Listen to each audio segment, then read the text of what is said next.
Ito na yung pinakuluan ko nito, sweet potato. Kumbaga kamuti ba? Kamuti na nilaga. So tingnan natin guys kung ito ba na kamuti ay mapuka. Kayo na bahala mag-Tagalog, di ko alam mapuka. Yung parang hindi naman siya, ano ba tawag? Tagalog nun. Paki-comment na lang binuhuan ng Tagalog ng mapuka. Yung parang hindi siya matubig. Kasi diba ang kamuti masarap yung parang dried siya. Hindi siya tubig-tubig yung basang-basa. Kasi may kamuti na iba guys, kung tinglaga mo lang, sobrang basa yung ilalim. Ito, tingnan natin to. Ano lang tong piraso? 4 na piraso lang binili ko dito. Tapos ginawa ko, hati-hati na lang. Tingnan natin kung mapuka. Ayan, tingnan mo. Siguro mapuka kasi tingnan mo. Or dahil lang ba sa binantayan ko habang nagluluto. Charan. Ay, ang init pala. Kamagong.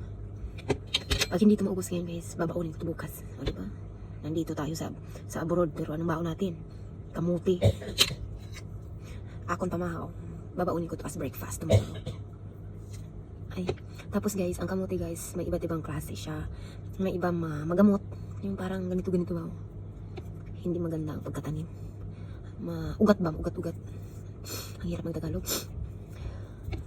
Diba? Maugat-ugat siya. Eh, medyo ang init kamagong.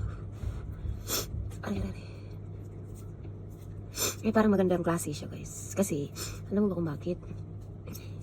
Isang beses kasi guys, nakabili ako ng kamuti. Sobrang sarap, kaya namimiss ko rin. Alam mo ba, kahit nandito ako sa ibang bansa, ang kinakain ko guys, hindi pang ibang bansa. Alam mo kung anong kinakain ko? Yung dyan sa atin, ginamos, na bagoong ba, na may kidja, na may Tapos minsan yung bagoong guys na pink, bumibili ako nandito, tapos naglalaga ako ng okra. Naglalaga ako ng okra, sinasawsaw ko yun doon sa aking bagoong na nilagyan ng suka at saka sibuyas, kamatis. So guys, maganda siya, mapuka. Kaya tayo, di ba? Anong klaseng tiyan na mayroon ako? Kasi kain na naman.